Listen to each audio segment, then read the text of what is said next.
Hey guys, this is Shawn K. Carpenter from the Ollin group of coaches. Just want to welcome you to this beautiful Monday we got going on here, depending on where you are in the world. It's quite nice out, sun's shining. We do have some storm clouds in the background, but it's a pretty nice day. Um, Obviously, I hope you're having a great week, and I'm happy to be on here. If you're on here live with me, always feel free to leave a comment, thumbs up. You can say hello, whatever. Let people know where you're from. If you're watching this video after the fact, whether it's on Facebook or on YouTube, comments are more than welcome. I'll be happy to respond to them if I see you, drop a comment or two or a question or whatever. This past week I was kind of thinking about what I want to talk about today, and I had actually quite an opportunity yesterday in terms of a situation that happened actually with my wife and my middle boy, my 17-year-old son. One of the rules we have as a family is to not have any phones at the dinner table. While we eat, we're there to talk and connect with each other and so forth. So no phones.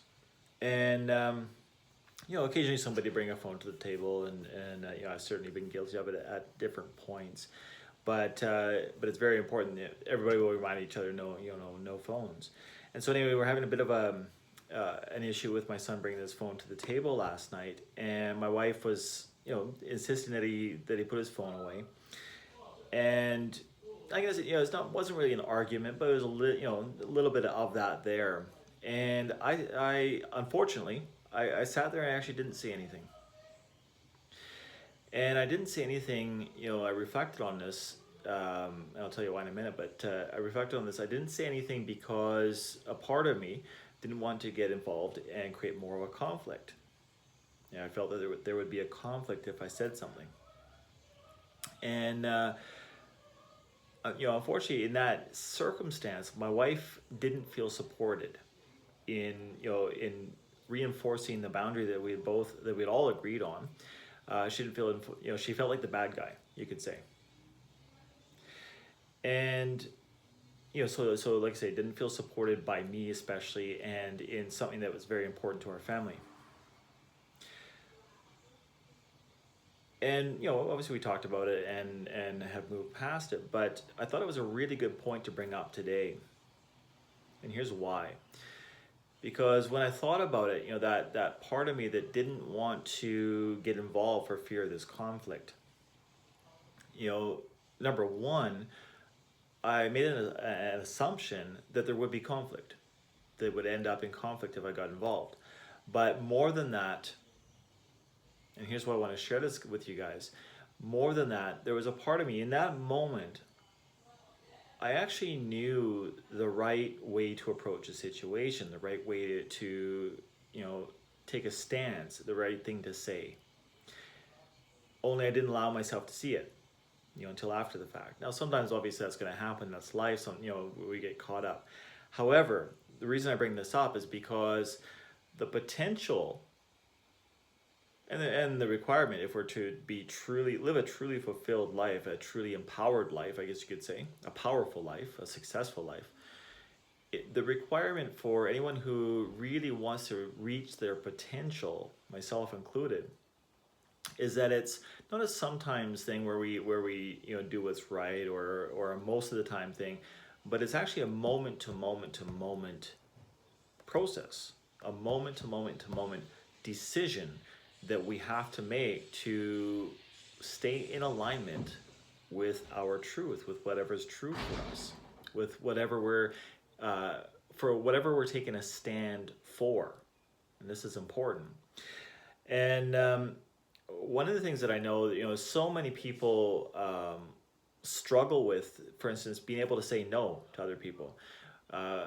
I think it's part of our biology, our makeup, that we want to actually, please other people to some degree anyway. Some people become people pleasers, and it really, they might be well liked, but it really becomes like this oppressive, draining kind of feeling, always saying yes to people and never being able to say no or live up to expectations, or all kinds of problems that come with that. And so what I'm getting at is that in any given moment,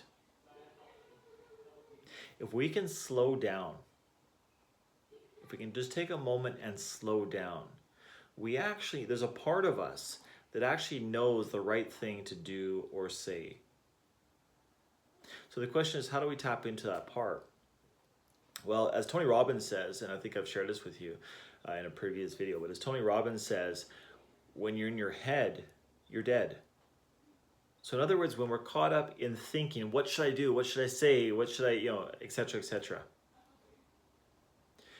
It's a very, for lack of a better word, it's a very rehearsed, very stagnant, very blocked place to be. And we actually can't see the way forward from that place. It's a direct, consequence or direct route, or it goes in partnership, I guess, with that fight, flight, or fright. Oh, if I can say that, the fight, flight, or flee response. A bit of a tongue twister for me today. So when we're in our head, we actually can't see the solution in the moment or long term.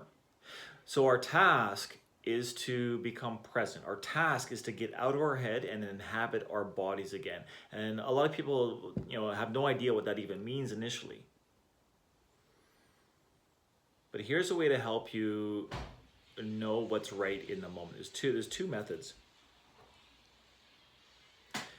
And like I said, if I think I saw somebody jump on here live. I do see like a little icon come up once in a while. Please feel free to say hi, give an emoji, whatever. The more the merrier, or comment, a question. But again, any situation, generally speaking, whether it's a conflict situation at work, with your partner, with a child or a sibling or a friend, whatever, a client, an employee. If we have a reaction, here's a little hint before I get to the two things I want to share with you. If you have a reaction to it, especially if it's a negative reaction, it's a pretty good indicator that there's a good chance that the reaction, what caused the reaction, is actually something in you, something in us.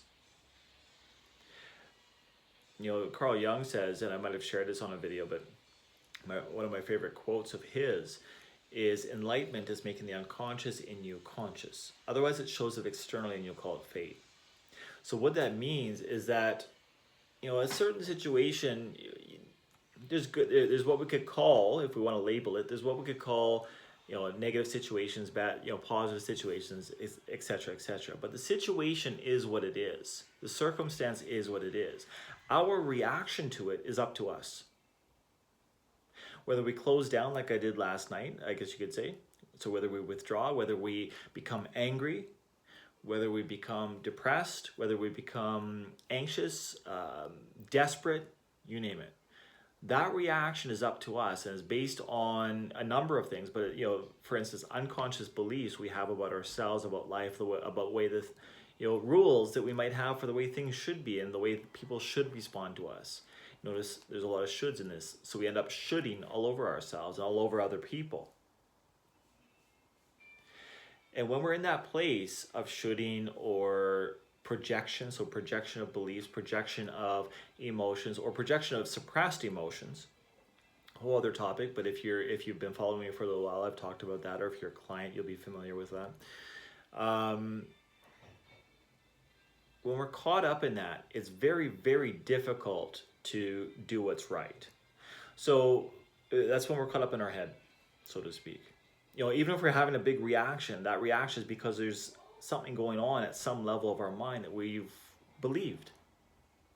We get caught up in this idea or this belief or this thought at some level that we really believe and identify with, and maybe a role or an identity that we've become attached to. We might want to defend that. There's so many possibilities.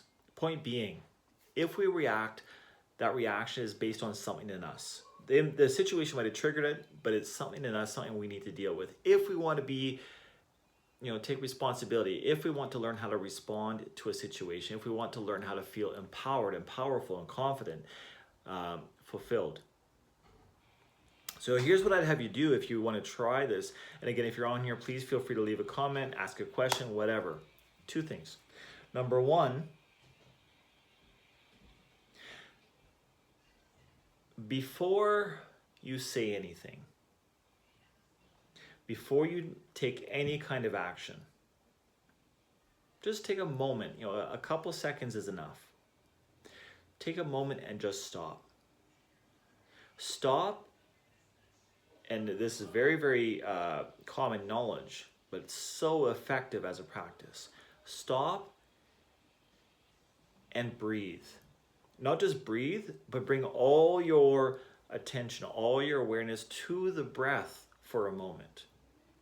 Notice the rise and fall of your abdomen, of your chest, whatever part you breathe with. So notice the air coming in into your nostrils, the inhale, the exhale. Notice the rise and fall of your chest, and just do that for a moment or two before you take any action, before you make any response. You might still feel angry, you might still feel defensive or hurt or rejected or whatever it is. But take that breath before you take any action. Why? Because it gives you a moment to just kind of distance yourself, even just ever so slightly, from that reaction, that reactive part of us that really isn't true. That's based on past conditioning, unconscious conditioning. So that's number one.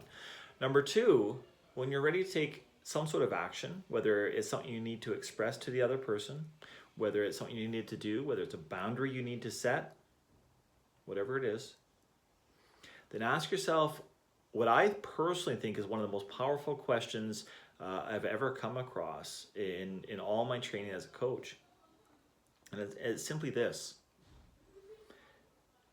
If you weren't afraid, if I wasn't afraid, what would I do? So if you weren't afraid, what would you do? Now, what do we mean by afraid? I don't mean like your life is in danger kind of fear. I mean psychological fear. So if I wasn't afraid of rejection, if I wasn't afraid of looking stupid or foolish, if I wasn't afraid of being an asshole or saying the wrong thing or doing the wrong thing, if I wasn't afraid of being unloved or not being good enough, or all these other, challenges, I guess you could say, that we face. If I wasn't afraid, what would I do? And that will point you, along with the breath, that will point you to the truth. So you breathe, number one, and then you ask that question. If I wasn't afraid, what would I do? And as long as the answer doesn't cause somebody else significant pain. Sometimes, the truth can hurt a little bit, but we can find a way to do that in a polite way, in a way that's supportive. For instance, if we need to say something to somebody, we can do that in a way that's non-confrontational. So going back to my example from last night, I knew what to say in a way that was supportive of our boundary, of our rules of families, that was supportive of my wife, and supportive of what actually was best for my son in that moment, which was not to be on his phone. And I could have done that without reacting, without getting angry about it, for instance, which was the fear. So I knew that, but I didn't act on it. So if we breathe and then we ask that question, if I wasn't afraid, what would I do? As long as it makes sense and it doesn't impose on somebody in some sort of negative way, it's not destructive to that person or to ourselves. And by the way, if you breathe and you actually ask that question and look for the intuitive response, it never will be destructive. It'll only be constructive. Might not always be easy, but it will never be destructive. Then we'll have the right answer, we'll take the right action. Now, to help with that, you guys, if you haven't yet, there's a couple links in the description. You can check those out to go a little bit further. I'd be happy to answer any questions, anything at all. On a side note, if you're watching my last video, there is a link to my new artist page, which will be up and running this week. You can check that out. But if you have a question, if you have a thought or something you want to share about what I've said here, you can leave it in the comments. You can comment on YouTube. You can message me personally if you like, and I'd be happy to answer. So with that, you guys, this is Shawn K. Carpenter from the Ollin Group, and I'm happy to see you guys here. I look forward to seeing you next time. Cheers.